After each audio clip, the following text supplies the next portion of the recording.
today and being a part of our first town hall meeting. We had hoped this was going to be face-to-face. We were really excited about getting to come out to the Golden Triangle area and talk to folks face-to-face, but unfortunately COVID had a different idea for us. So this seems to be the new norm. I've been on more video conference calls than I think I have in the past month in my entire life. But this is the new norm, and I appreciate y'all being on the call today. My name is Chris Howard. I'm the Executive Director here at the Mississippi Department of Rehab Services. And for y'all that don't know, we provide individualized services to Mississippians with disabilities. We serve about 100,000 people every year through one of our 4 major programs, and our folks really do a great job touching the lives of so many people we serve. So, when the legislature contacted us a couple of years ago and asked if we would be interested in administering the ABLE Act program, we were excited about it. We thought this was a great opportunity for individuals with disabilities to save for the future. The governor appointed, I'm sure Billy's going to go over a lot of this, but the governor appointed a ABLE board, and Mr. Rick Courtney is going to speak after me, but he is currently the chairman and has been the chairman the past 2 years, and has been a huge part of getting this program off the ground. And as we continue to grow the program, we felt the town hall meetings were important as well as some of the other things we're doing, because again, it's such a great program. You're going to hear a lot of stuff today from probably Rick and also Billy about what the program does and how it benefits so many people. So thank y'all for being on the call today. Please ask questions. There's a chat button if you have any questions. So feel free to put a question there, and Jan will filter those questions. But again, we want this to be very informational, and we also want to give everyone the opportunity to ask questions. So I think for the next hour and a half, I hope y'all enjoy this presentation, ask questions, and it's so extremely important that we continue to reach as many people with disabilities as we can to help those individuals save for the future under this program. So I'm going to turn it over to Rick, and so go ahead, Rick. Oh, well, thank you. So I'm so glad to be with you from Mendenhall Glacier here in beautiful Alaska. No, that's really just my background. I'm here in my home office in Madison. And as Chris said, the Mississippi started the process back after ABLE was enacted, and carefully considered, how we would go, how we would set up the program. It has to be administered, so we have looked at several different administration companies and different consortiums of states, and that seems to be the way most states have done their ABLE program, is join forces with some other states in a collaboration or a consortium. So we are in a consortium of now, I think, about 18 states, right, Billy? The newest one that's joined on it. So we're in a group of states that have a common administration process to streamline things for people. We don't have to create the wheel again for our residents and citizens to do ABLE accounts. But I'm a parent of an adult daughter with disability. I have identical twin daughters, and one of them has cerebral palsy and learning disabilities. She's a wheelchair user, works at my office 3 mornings a week. My other daughter works part-time for me doing things outside the office. And so special needs practice has been part of my law practice for, well, my daughters are in their early 40s, so it's been 3 decades plus that I've done special needs law and practice, work with a lot of families. And of course, as many of you know, the SSI program has a $2,000 countable asset limit to be on there. Some of the Medicaid programs, and my daughter's been on 3 different Medicaid programs. She's had SSI. She's now on Social Security Disability and working part-time. So we have some familiarity with how all those benefit programs work. And along with special needs lawyers around the country, we saw how beneficial the ABLE Act would be because of these low asset limits that are allowed by SSI. And then for Medicaid, the Disabled Child at Home program has a $2,000 asset limit. The waiver programs for at-home services for lots of folks, the traumatic brain injury waiver, the independent living waiver that my daughter's on that pays her attendant. Those have a $4,000 countable asset limit. And so when ABLE came along, it was an effort to sort of get around the problem of trying to get Congress to change the whole Social Security system, to change the SSI program. That was not likely to happen, but the ABLE Act was passed. And it now allows an account, and we'll talk more about it. I'll let Billy sort of lead through and lead us into those topics as it works out on the agenda. That now the ABLE Act, administered through Mississippi Department of Rehab Services, and gracious Chris and his folks, Billy and Jan and all the others, have been so forthcoming to help get involved with this and to administer throughout the state so that all of our residents can have access to this program, to now allow an account, a savings account or a checking account that can have up to $15,000 per year put in it, and the person with a disability can handle that money, or someone for them, if they don't have the ability to handle it, can handle the money for them, spend it for things they need. We can talk more about what those are. And that fund will not count as an asset for SSI and Medicaid programs. So it is an opportunity for your constituents, the people that you serve or come in contact with who have disabilities, to be able to administer more funds, to have control of more of their financial life that way, or for their families to provide funds for them in an economical way that can help support them in later years. So that's what the ABLE Act is. We'll talk more about the account as Billy wants to open those topics up, but I want to say thank you. It's a giant effort by everybody who's connected to and part of the disability community in Mississippi, and all of you certainly are there, to spread the word that there is this new opportunity for people that have disabilities, children or adults. There's some limitations about who can use it, and we'll address those in a little bit.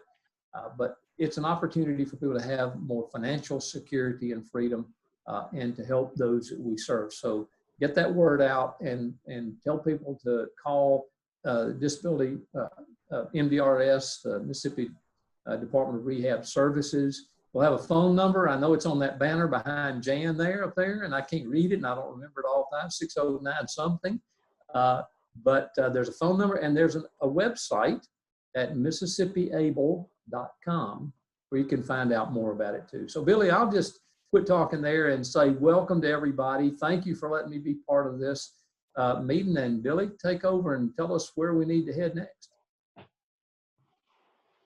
All right, thanks a lot, Rick. Yeah, my name is Billy Taylor, and I'm the Chief of Staff here at the Department of Rehabilitation Services. And I've been helping out with this ABLE Act program for the past couple of years now. And Mr. Courtney has been a great chairman of our board, and Mr. Howard, of course, is the vice chair of that ABLE board. But we wanted to do this town hall meeting and really concentrate on that Golden Triangle area to inform citizens of that region about this new program. We really want this to be as informal as possible, just like a real town hall would be. I know we're doing this virtually, but our plan A was to actually have an in-person traditional town hall meeting. And in that type setting, people can come and go and ask questions whenever they see fit. So we really like to keep this kind of in that same vein. So if, as Chris mentioned earlier, if you guys have any questions at any point, feel free to use that chat feature at the bottom there, and we will do our best to get those questions answered. There's also a mechanism to raise your hand some kind of way. I can't remember exactly where that button is, but somewhere on here there's a raise your hand button where you can raise your hand and we can call on you. You can ask your question that way as well. I do have a PowerPoint that kind of gets into some of the details of the ABLE account that I'd like to share. But before we do that, there is a video from the National Association of State Treasurers. And out of the 50 states, there's maybe 42 or 43 that have ABLE programs. And most of those ABLE programs are run from their state treasurer's office. So that National Association put together a ABLE overview.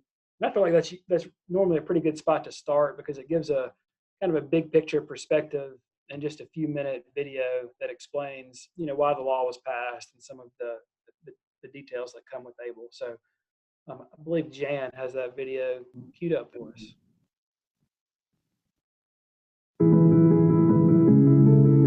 As someone who has a son with Down syndrome, this law was one of the best things that's happened to the disability community in a very long time. In 2014, Congress passed the ABLE Act to help families with disabilities save for life. The ABLE Act is a game changer for Americans living with disabilities, but there's a problem. Only 50,000 Americans are currently using ABLE accounts to save. And more than 14 million are eligible. An ABLE account is a savings plan that people with disabilities or their families can use to save for someone with a disability the same way that people can save for someone without a disability. Ethan has needed extensive dental work, which has cost thousands and thousands of dollars. You can go down the list, and pretty much every part of his life took on an added expense.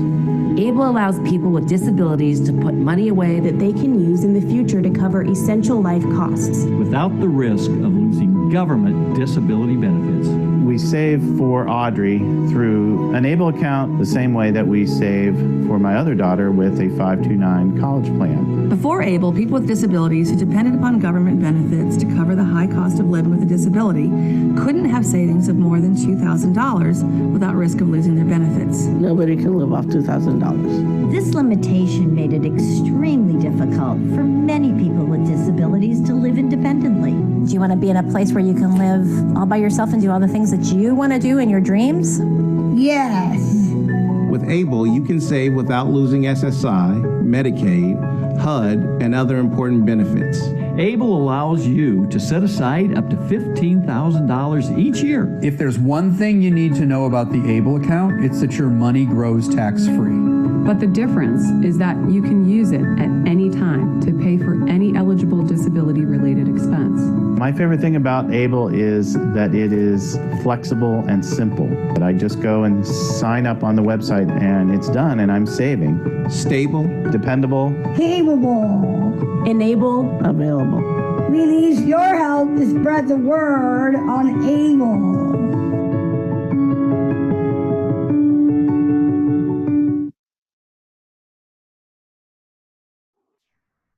All right, thank you, Jan, for queuing that up. And one more last item of housekeeping. I noticed on the call here that there's a handful of folks that have called in, and I think for some reason Zoom mutes people upon entry. So if anybody that's called into the 800 number, if you have to ask a question, you'll have to follow that prompt to unmute yourself in order for us to hear the question. So just keep that in mind, that you may be muted if you're attempting to ask a question.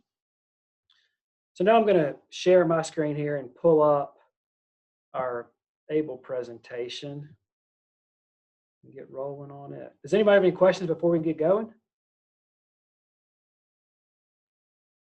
All right, well, good. Well, I'll roll into our presentation here. So this is our first slide, and this is really just the intro slide, but I do feel like it's noteworthy in that this cute little girl on the page, her name is Lily Lape from Ridgeland, Mississippi, and she's one of the first ABLE account owners in our state. I believe that Jan and her communications team and the ABLE board did a really good job when they were coming up with the marketing ideas to run this Mississippi ABLE program, and that they really wanted to use actual Mississippians that have ABLE accounts in all the literature. So you'll see in our brochures or on the MississippiABLE.com website various pictures, and you may recognize some of the people because they're all Mississippians with disabilities that have ABLE accounts. So I think that is a cool little touch they've added to our ABLE program. The other states are typically using images they purchased from Getty Images or somewhere. So I believe that was a pretty cool thing they did and noteworthy. All right, so what is ABLE? I know Mr. Courtney talked about this a little bit earlier, but I do think it's important to point out that the word ABLE is actually an acronym for Achieving a Better Life Experience. So it is a law that was passed or signed into law in late 2014, and it really had one major goal.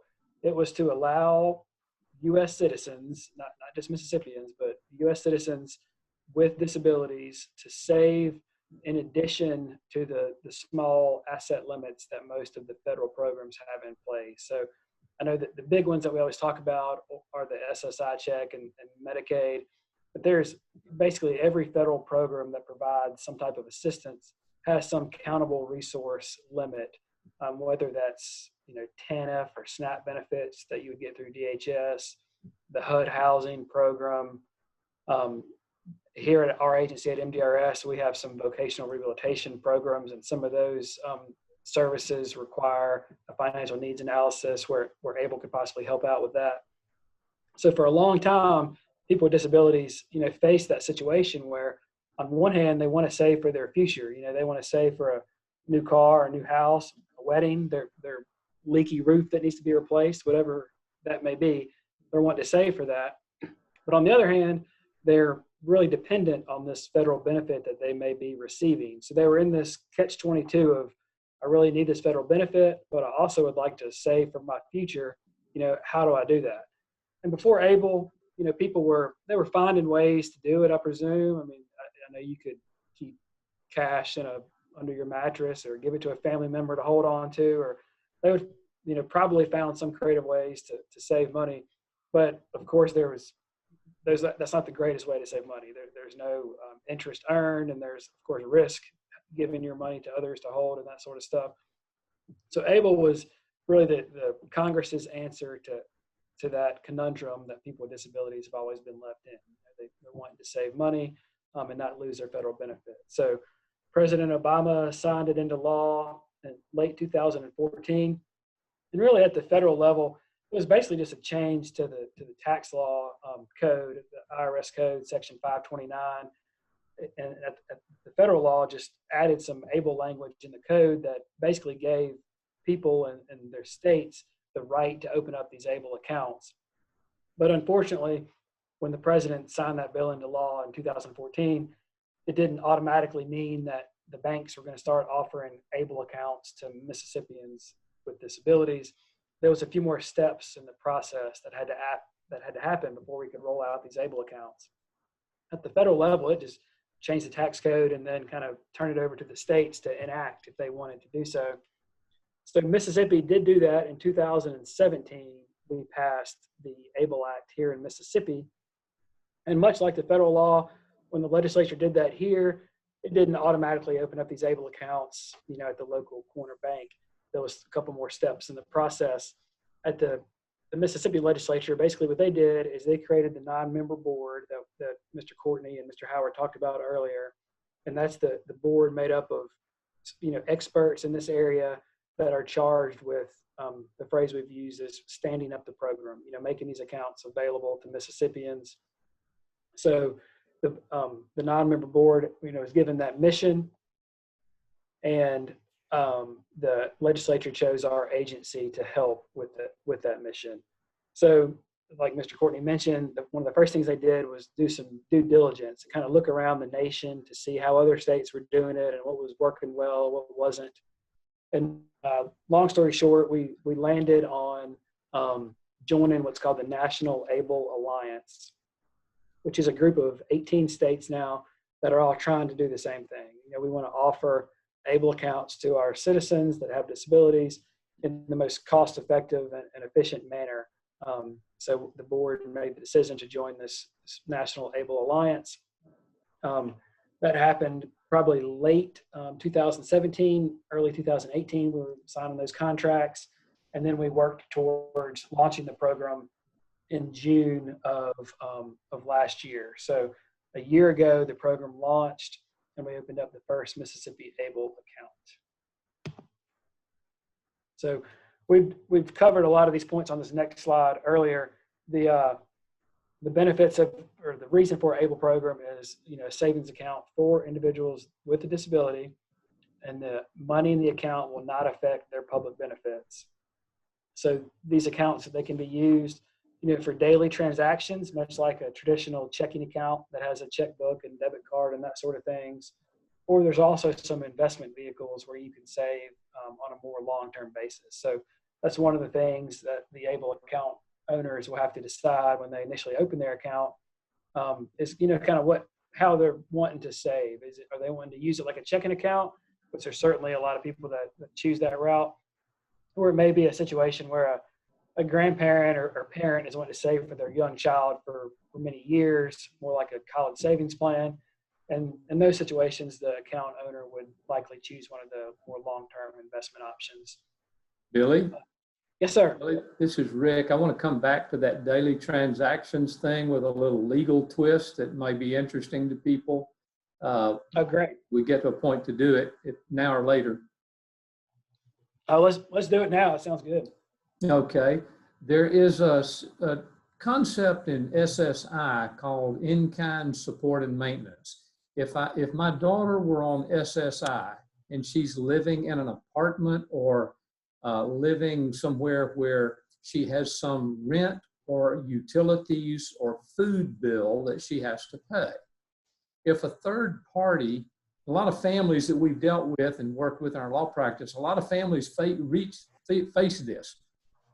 If she gets her food or rent or mortgage payment or utilities paid for by someone else, SSI says, well, we don't need to give you the full SSI benefit because someone else is providing the food and shelter that money is for.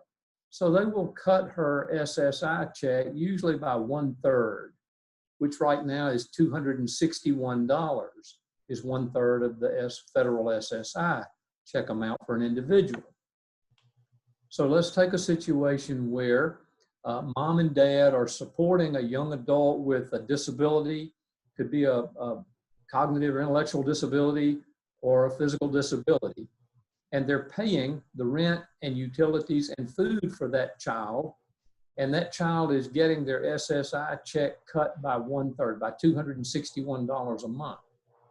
If the adult child opens an ABLE account, or if mom and dad, someone else opens the ABLE account, and they put that rent money or food money, if they put the same amount of money into the ABLE account, and the child then writes the check out of their ABLE account, there will be no reduction of the SSI check.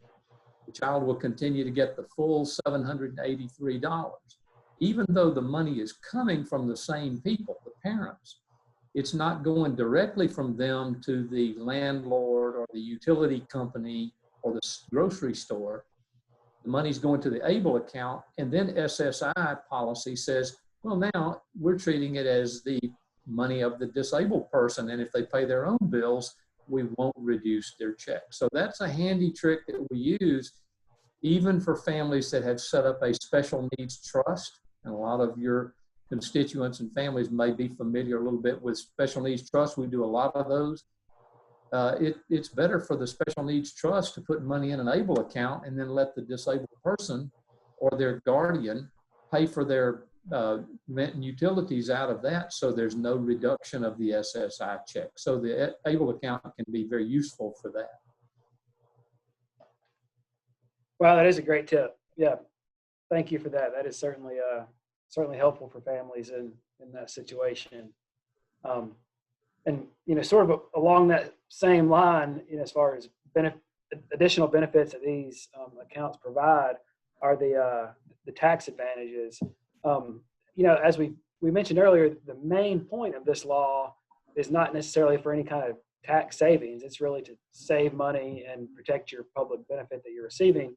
But Congress at the federal level and our state legislature here were very generous to ABLE account holders along the way during the legislative process. At the federal level, your money in the ABLE account is going to grow income tax free, which is really a great ancillary benefit. Like I mentioned, that this isn't the main reason they passed the law, but it's really great that they did that in addition to the other benefits the ABLE accounts provide.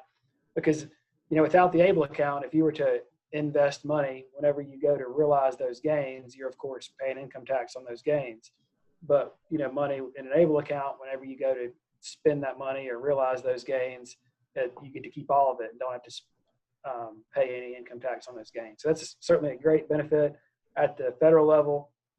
And then our state legislature and our legislation here put a tax deduction for any contributions into an ABLE account. So it's regardless of whose account it is, the deduction is actually for the person that contributed the money. So if it very well could be your ABLE account, or if it's a relative or friend or whomever, it's whoever makes the contribution into the ABLE account gets to take that Mississippi tax deduction. Did I explain those two tax benefits okay, Rick? I know that's definitely right in your realm there. Yeah, oh yeah, the tax deduction for state income tax to the contributor, and then the income that is earned inside the ABLE account is not taxable, as long as the payments that come out of it, as long as they're used for the proper disability related expenses, they're not taxable payments when they come out. So yeah. Okay, well, great. And yeah, we'll talk about those disability related expenses, I believe on maybe the next slide or two. But I do think it's noteworthy that you can only have one ABLE account per individual. So that's important. As we'll get into in a few minutes, there's a lot of, there's some limitations on how much money you can put into an ABLE account, and then how the money in the account kind of plays into the benefits you're receiving. There's a couple of different dollar amounts there. So it is part of the law that you can only have one ABLE account per individual. Yeah, which means so a little bit about the eligibility. Yeah, go ahead.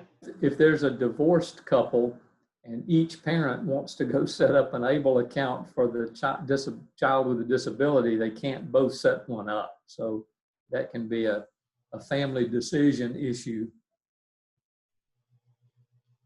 Oh yeah, that's a good point. All right, a little bit about eligibility.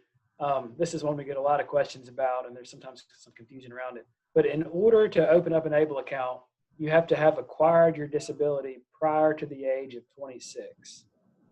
So you could be 66 years old now and have a disability, but in order to be eligible for ABLE, the onset of that disability had to occur prior to the age of 26. I know that age is relatively low.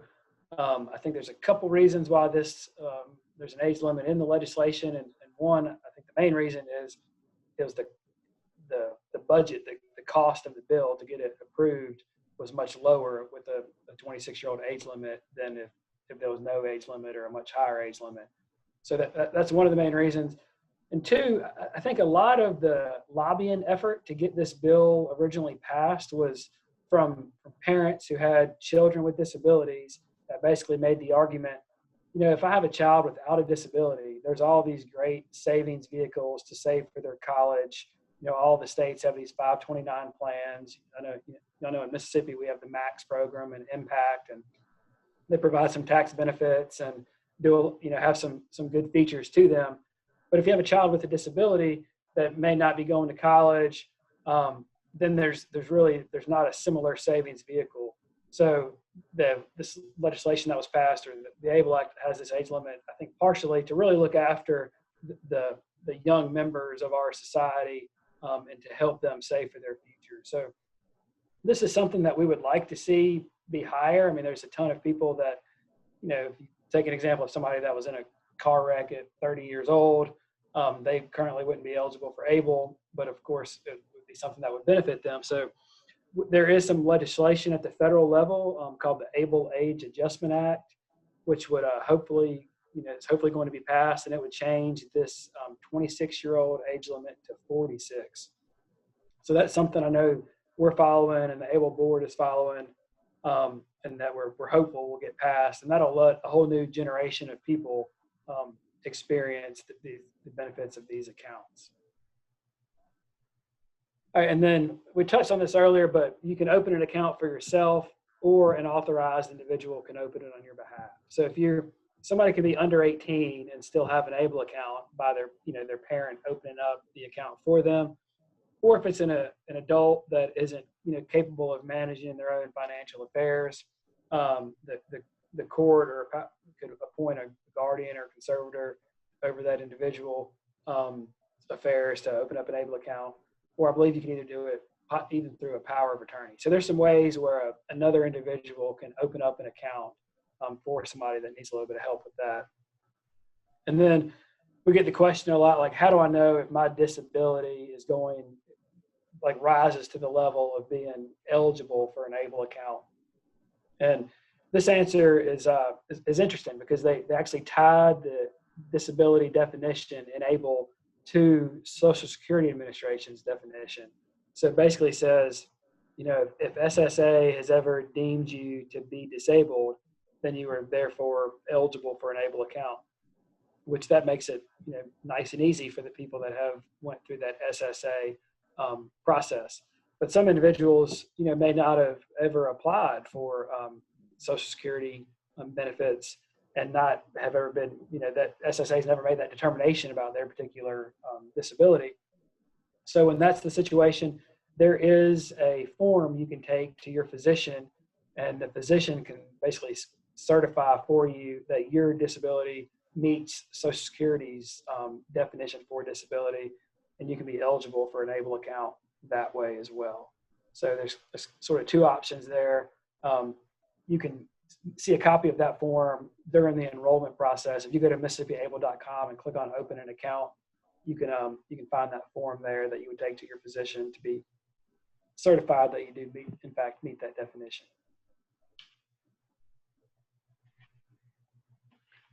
All right, Jan, I can't see the chat box, but I just wanted to, I thought that was maybe a decent spot to stop for a few questions if there were any. Are we good on questions?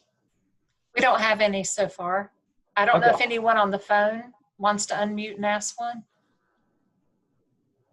Yeah. Okay. For some reason, I can't see the chat whenever I'm sharing my screen. I haven't figured that feature out yet, but okay, that sounds good. Well, we'll talk for a second about the balance limits in the ABLE account. Like I said earlier, anybody can make a contribution. It doesn't have to be, the money doesn't have to come only from earned income of the ABLE account owner. I mean, it could be from pretty much any source can flow into an ABLE account up to $15,000 a year. That's the maximum amount that can go into an ABLE account is $15,000 per year. But there is one exception to that. If the ABLE account owner is earning the income themselves, they're allowed to put an additional $12,060 in their ABLE account. So if you do that math, it's possible for somebody to save in their ABLE account $27,060 a year if they've earned that income themselves. And Billy? And there is, yes, sir. I think that slide was done before they announced the increase for 2020 to the federal poverty level. That amount that the person with a disability can contribute from their own earnings is equal to the federal poverty level amount for one person. And I believe this year that's $12,490. So I think it's gone up a little bit. Oh, okay. Well, good. We'll have to get that updated on here. And I guess another thing I probably need to check on is I know that $15,000 a year is tied to the federal gift tax exclusion, and that changes yearly as well. So, you know, I'll check into that to see if that number changes. It's still the same in 2020. Okay. We'll get that 12,000 updated to 12,400 or whatever that number is. Yeah, thank you for that. And so the lifetime contribution limit is $235,000, and that's to me an interesting number because it's tied to the amount, the most you can put in your state's college savings plan. So in Mississippi, that's $235,000. Other states that limit's much higher in their college savings plan. So that may be something we can look at as a state to adjust upward some in years to come. But we're really quite a few years away from anybody running into that number because you can only save $15,000 a year, or I guess $27,000 if you're earning the income themselves. So I don't know what that math is, but it's probably 7 or 8 years away before anybody is mathematically, you know, possibly running up against this $235,000 number. And Billy, that says contribution limit. You could put more into an ABLE account, but if it goes above 235,000, the individual would lose Medicaid eligibility.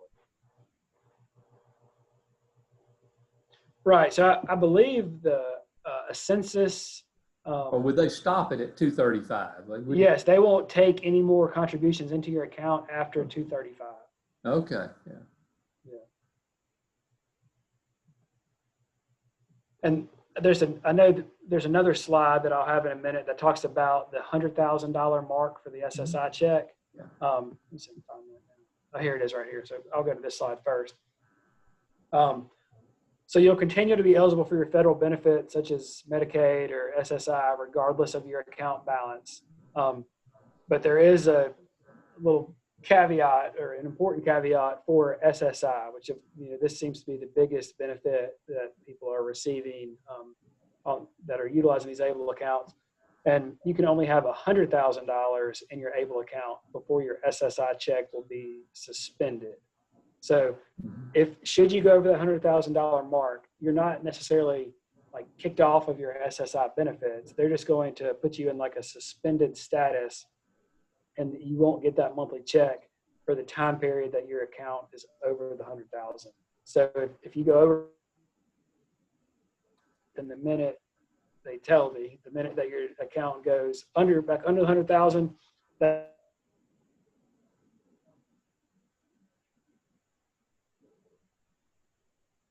I lost Billy.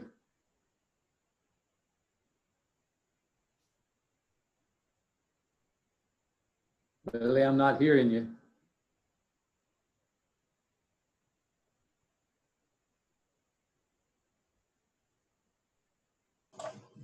Rick, I guess while we get him back, do you want to expand on that part of it?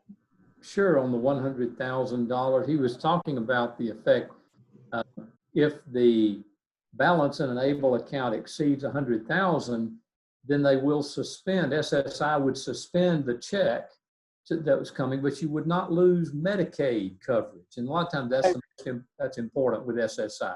Yeah, you would keep Medicaid, but lose the SSI check until your account goes back down. So if you buy a van or something and it drops back below 100,000, SSI could reinstate you. And I think that's where Billy was when he got cut off.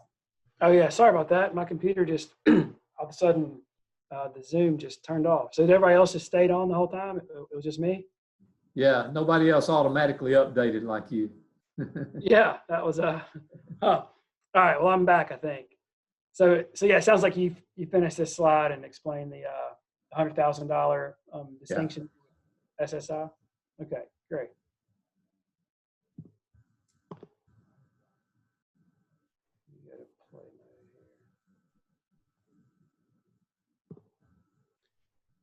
Okay, so in order to spend the money out of the ABLE account, that's a question we get a lot. People don't want to put their money in an ABLE account and then, they worry, am I not going to be able to get it back? Or do I have to ask permission to spend it or anything like that? Well, the answer to that is it's very easy to spend your ABLE account money. You'll have a checkbook or a debit card, or you can get online and easily transfer your ABLE account money into a different account. It's all very user-friendly and easy to get. You don't have to ask our permission at MDRS or our program administrator's permission. Spend your money freely. But in order to get the tax advantages of ABLE and to make sure your money is excluded from those accountable resources tests, you have to make sure the money is spent on what's called a qualified disability related expense, which is laid out there in Section 529. But luckily, Congress, when they drafted this, they were very liberal in their definition of what a qualified disability related expense is.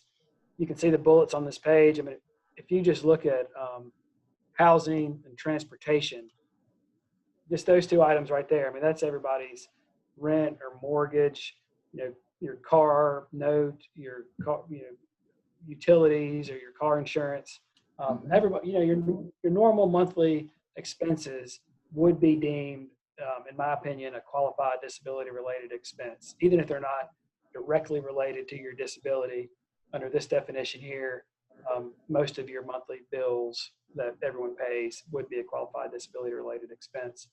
And I've even heard people say in the past that, you know, rather than even having to go through this list, you could really just ask yourself, you know, does this expenditure help somebody achieve a better life experience? And if that answer is yes, then it's very likely a qualified disability-related expense. Do you have anything to add to that, Rick? I know sometimes that gets a little, No, a lot of questions on. I just saw one comment from somebody on the chat room that says they cannot see the screens anymore. So I don't know what might have happened when we came back on. Can you see it on your end? I can see it fine. I'm back like you were before. I don't know what occurred. Maybe it's on their end that they don't see the screen. So on the disqualified disability expenses, like you say, it is a broad range of things. And the problem you would have, and some others are saying they can see it still on there. So I don't know, maybe it's a individual issue with the not being able to see the screens. If you spend money from an ABLE account for something that it, like going to Disney World, okay, let's pick Disney World trip. You're gonna pay Disney World expenses to go in the park with your ABLE account money.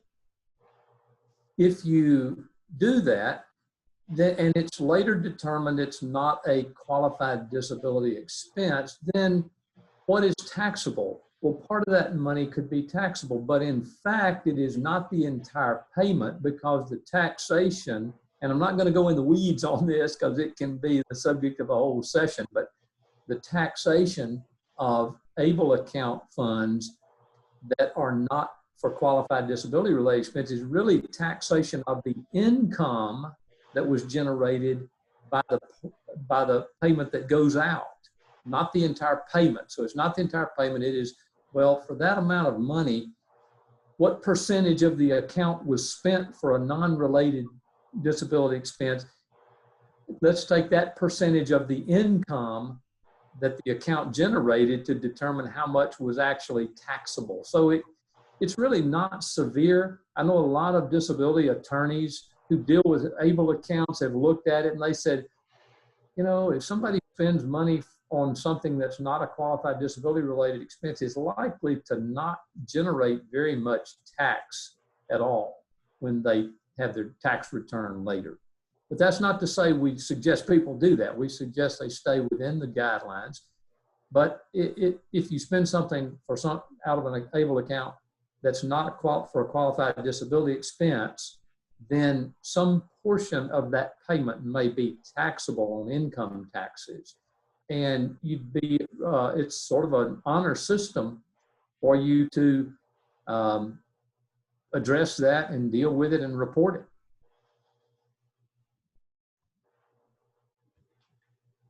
Yeah, that's helpful. And we actually have a ledger that we've made available on MississippiAble.com that kind of helps people keep up with what they spent the money on, just in case they're ever needed to prove it to the IRS or whoever would ask.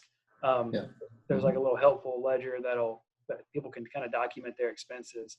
Yeah, I think that is an important takeaway, that should you stray from these for whatever reason, it's not the end of the world. It's more of some minor tax consequences, more so than, you know, going to jail or, you know, anything major, losing your ABLE account funds or anything like that. It's just, there are possibly some minor tax implications. Yeah. Yeah. Thank you, Jan. For some reason, it's not letting me go to my next slide here.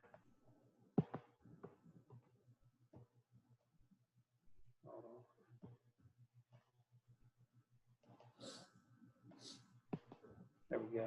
We did that slide already. All right, the tax advantages. Yeah, we've covered these already. At the federal level, your earnings grow tax-free. Deposits into ABLE accounts at the state level, you get a state tax deduction. And so, yeah, we've covered these bullets already. There are some user-friendly features on these ABLE accounts, and that's one of the things that was important to the ABLE board whenever they were choosing a program, is they wanted it to be as user-friendly as possible. I mean, some people are comfortable transacting their business virtually. You know, they can do their banking online. Others, you know, aren't as comfortable doing it online and may want to, you know, actually fill out the paper forms to open up accounts and things like that. So we did pick a program that allows for both of those features. There's very little cost or no cost to open an account. You do have to have a $25 deposit or initial deposit if you want to receive the debit card. You can access your account anytime online, or there's an 800 number, you can check balances and that sort of thing 24/7 as well. There is like we mentioned, the debit card that you can receive with the checking account option. There is a network of ATMs around the state. There's 340 something ATMs in Mississippi. I forget the name of the network. Allpoint. On Point? Allpoint. Right, yeah, Allpoint is the name of the ATM network. And you can Google Allpoint ATM network in Mississippi, and it'll show you a map of where all the ATMs are. And we did that, and I kind of felt like it was every city I've ever heard of in Mississippi had an ATM in their network. It wasn't every city, but everyone that I've heard of before seemed to have an ATM. So pretty quick and easy way to access your money that way. And there's also a UGift feature, which is me like a crowdfunding, kind of like GoFundMe site where you can have a hyperlink that you can put on your Facebook page or Instagram page or whatever it may be, where people can click on it and then contribute money directly through that link into your ABLE account. So we've heard some cool stories of people using that. There was one young man that was saving up to have his van modified for his wheelchair, and he posted about it on Facebook and explained his need and what he was saving for, and put his UGift link on his social media platform, and his friends and family and followers could all get on there and contribute directly into his ABLE account, and he's able to achieve his goal of getting the van modified by using that UGift feature. So there is some cool options to actually get the money deposited into the ABLE accounts. All right, there are some decisions that you have to make whenever you first log on to open your account. And to me, it's sort of two major decisions. Initially, you have to decide, am I going to put money into a checking account option, which we've talked about, the debit card and checkbook, and it's, I'm sure, very low interest bearing, much like every checking account. Or there's some different investment options as well. And there's 6 of those to choose from. So initially you make that determination, am I opening up a checking account, or am I using one of these investment options, or some combination of the two? You can decide, I want half my deposit to go in checking and half to go in one or some of these 6 investment options. And the investment options, they range from a conservative makeup of mutual funds and bonds and that sort of thing, to more through the moderate scale onto the more aggressive. So you make that determination initially, and they allow you to change that. You're not married to whatever that decision is. They allow you to change it a couple of times a year. Like if you want to change which investment option you picked, or how much of your money is going to checking versus one of the investment options. You definitely make those decisions initially, but you're able to change that some along the way. $3.75 a month fee for these ABLE accounts, which to me that's sort of high for especially the checking account option, because I know with my checking accounts, I don't have a monthly fee as long as I keep a couple $100 in the account, I believe. So this is something that I know our ABLE board and the National ABLE Alliance is really working to have reduced definitely on the checking account side. We want to see that $3.75 come down some, and that's something that's in the works, and we're hoping to have some good news to report on that front to get these fees a little lower in the near future. And certainly we're concentrating on making that checking account feature a little cheaper than $3.75 a month. And it says here, there's additional fees that may apply if you want paper statements and checks. So I think a lot of checking accounts have this, where you can do it online and view all your monthly statements and print checks and that sort of stuff online for free. But if you want them to mail that to you each month and mail you your paper checks, there is some additional fees that apply for that. And I know the website, Rick mentioned that at the opening, but it is MississippiAble.com. So that is the one-stop shop for all things Mississippi Able. It has information on the Able board there, the enabling legislation, a fact sheet that covers a lot of what we've talked about today. And then also, and I guess most importantly, the link that you can click on to go open your Able account. So you should be able to find most everything you need from that website there. I know on that fact sheet, it has my contact information. I believe Jan Schaefer, our communications director, as well. And we can certainly help anyone navigate any Able kind of questions they may have. But there's also our program administrator, the banking partner that runs this program for our state. They have an 800 number here, 609-3469, and they can field calls during most business hours as well. And they're actually specially trained in a lot of the different disability types, and are really good with helping people opening up Able accounts, kind of navigate some of those routine initial questions that people have. And you also see the email address here on the bottom that you can email any questions to. All right, let me stop this screen share here. Okay, yes, Jan has the website and phone number over here on the chat box. So we have one more video we wanted to show that I guess we call it a Able success story. And actually, interestingly enough, it is the first Mississippian that opened up an Able account is a young man named Ben Rogers. And Jan was able to kind of capture his story in a video. And I think we can kind of close today's meeting with that Able video. And then we'll certainly hang around for any questions after that video. But if anyone logs off before then, we really appreciate you guys joining. And it's really, I feel like, I hadn't said this earlier, but it's really the mission of the Able board now and MDRS and the Able program to really market this program around the state. As we go around talking to people about it, that's the biggest thing. One of the biggest things we hear is that, that sounds good. I have a child with a disability, or I have a disability, but I've never heard of that. So we've made the decisions to get the accounts open and up and running, and they're available now.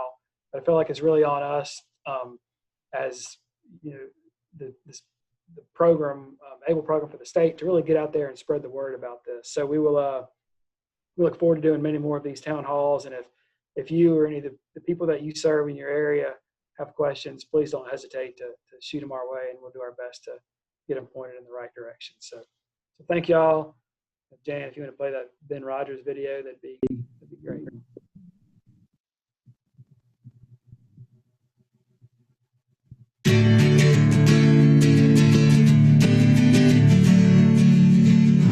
It's a nice park, right for Market. If you spend any time outdoors at one of Ridgeland's many parks, you may have come across Ben Rogers.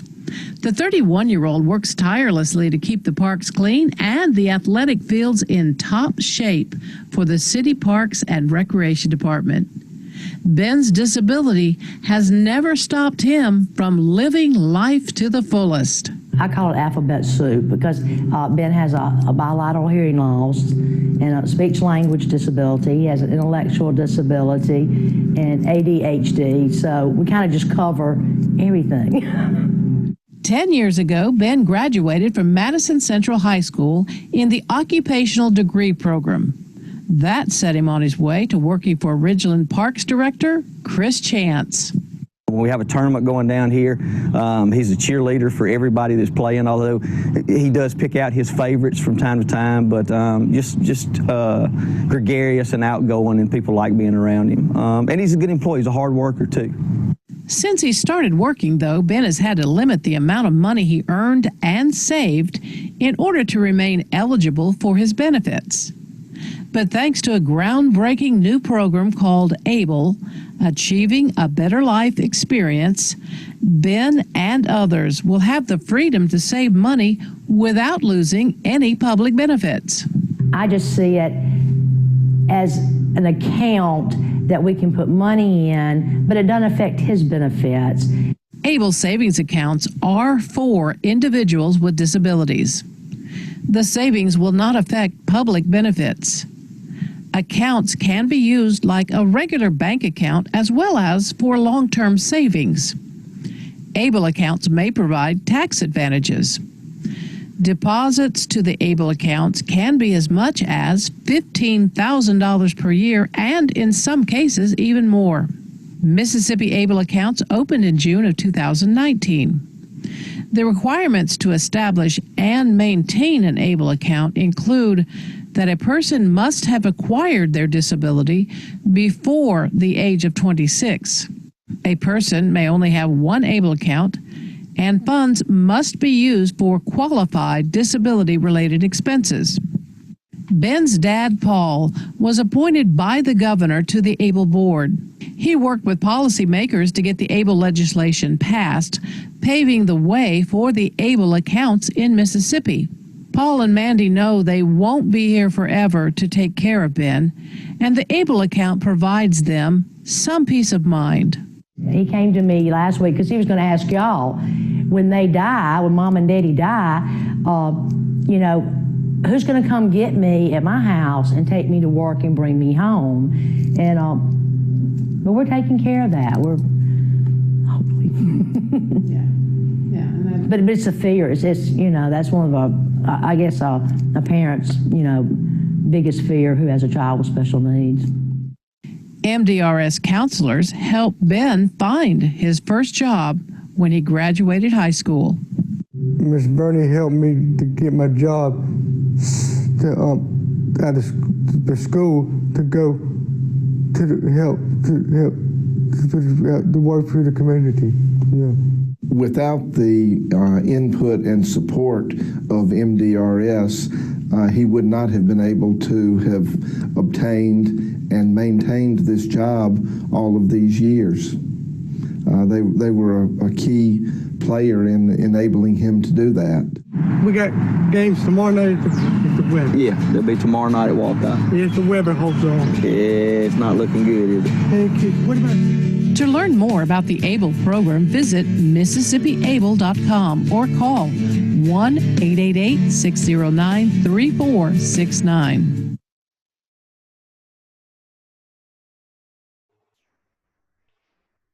All right, thank you, Jan.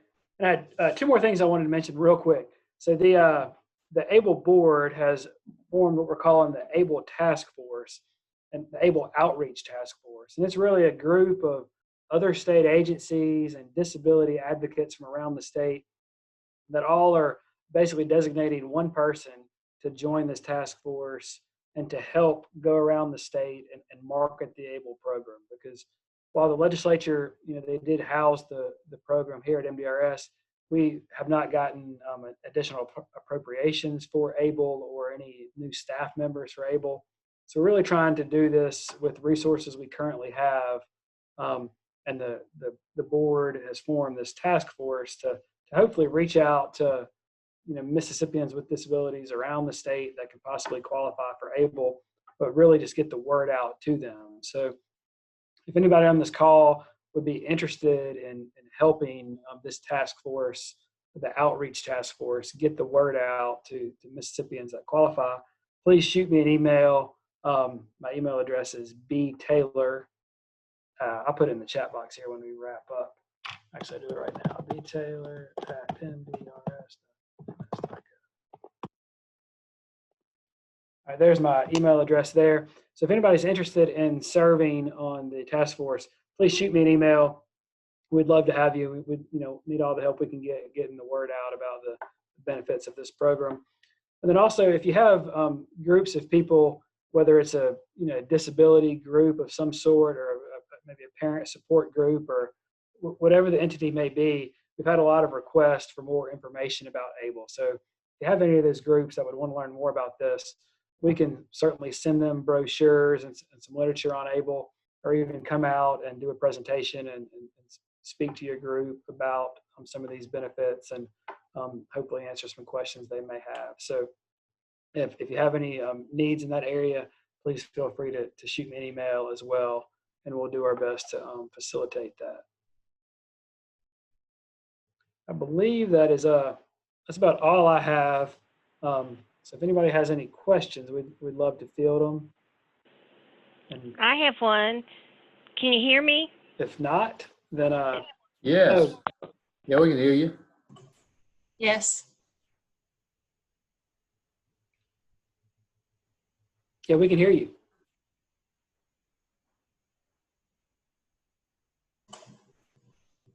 We could hear you.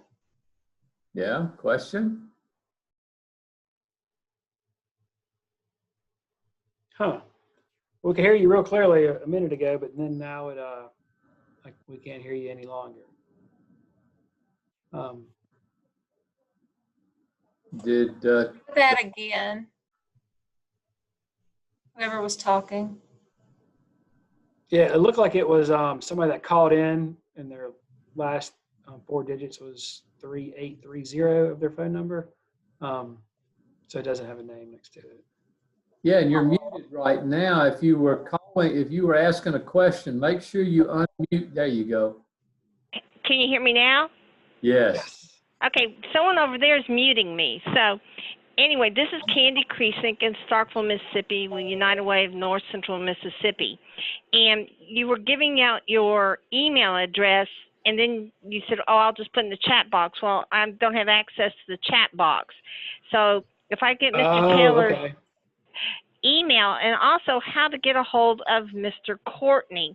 This is more on a personal side, but my husband and he used to be law partners together, and I'd love to update him on John's situation now.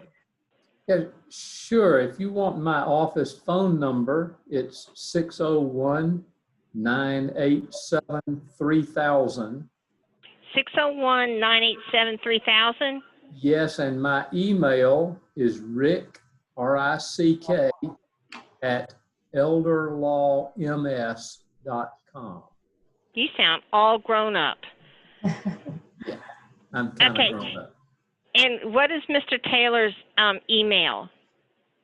Okay, yeah, I can give it to you. It's B Taylor, Taylor, at mdrs.ms.gov. Okay, great. Yeah, sorry about that. I forgot people calling it. That's okay. I just want to talk to you about some of this outreach.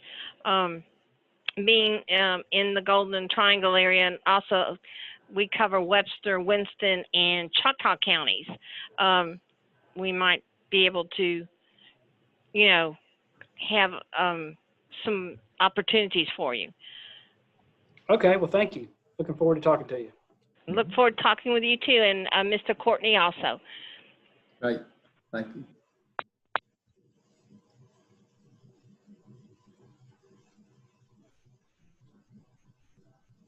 All right, well, thank y'all so much for joining. This is something we're going to try to do around the state. Millie Nations was asking, you're muted, Millie.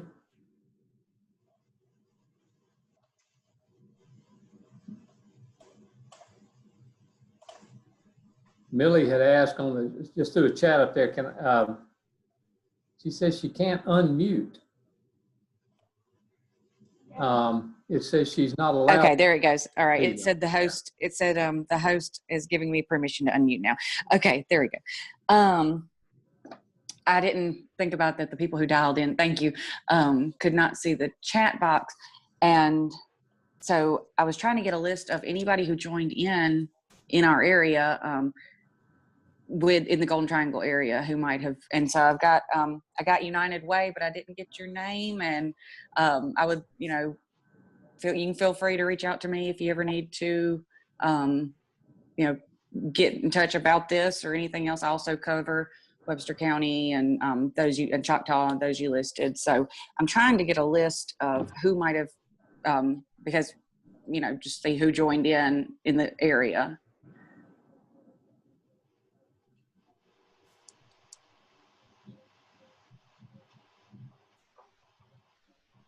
I don't know if they have the permission yet or not, I want to Billy. let Millie give out them. her email address so people can email her.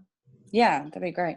I'm Millie Nations. I'm with the Department of Rehabilitation Services also, and I'm located in Starkville. I'm on the ABLE Outreach Task Force, and so I'm your local rep in the Golden Triangle area for the ABLE accounts and just sharing information and just a local resource. But I also do job placement for individuals with disabilities, and so.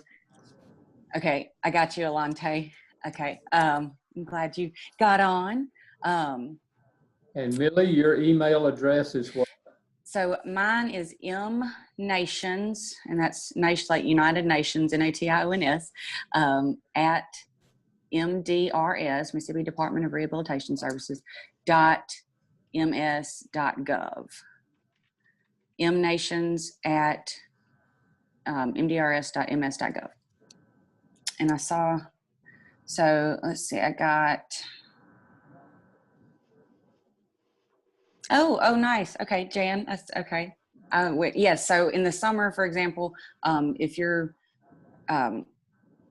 son does like an internship or something, he'll probably work with me on trying to find that. This summer kind of got messed up, but hopefully next year things will be back to normal.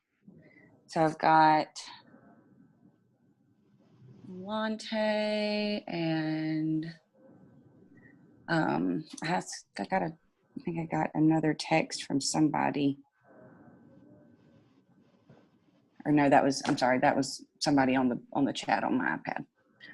Is there anybody else from the Golden Triangle area? I've got United Way of Northeast Mississippi. I've got Alante with Community Counseling Services. Do we have anybody else from the area that joined in?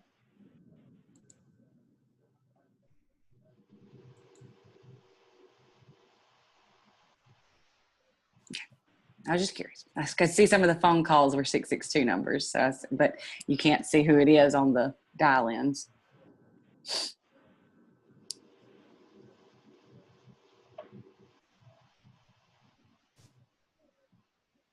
I see Jan Morgan had mentioned she has a son starting an access program up at State. I spoke at a seminar they did for local educators from Mississippi, really North Mississippi, but there were some from all over. And it was a CLE, a continuing education program for those folks who were in the special ed programs. And they did a really fine program up there at Mississippi State through the Access program. So. Yeah, they got some great folks over there, and yeah.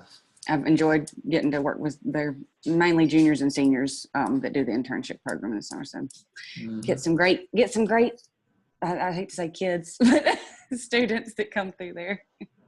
Yeah.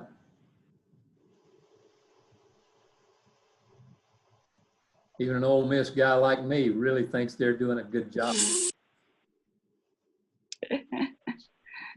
Billy, you're muted, so I know you're not talking to me.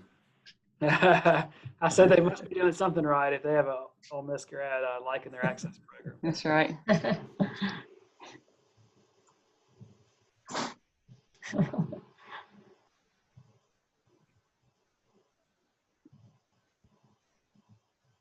All right. Well, it looks like there's no more pending questions. We really appreciate everybody joining in. And we'll be doing these periodically, and we'll definitely be updating our social media pages on Facebook and Twitter, and also our website whenever we host these. So if anybody wants to jump on in the future, we'd love to have you. And keep in mind that our goal is to really get the word out with this. So the more we can educate others, kind of point them in the right direction with ABLE, the better off the program will be long term, and more Mississippians will be able to experience some of these benefits that the ABLE accounts bring with them. So thank you guys for listening to us, and we will hopefully be seeing you in real life next time. Yeah, thanks. Good to meet you, Millie. Good to meet you, and thank you everybody that joined in. Bye-bye. Bye-bye. Bye, y'all. Bye. Thanks. Bye.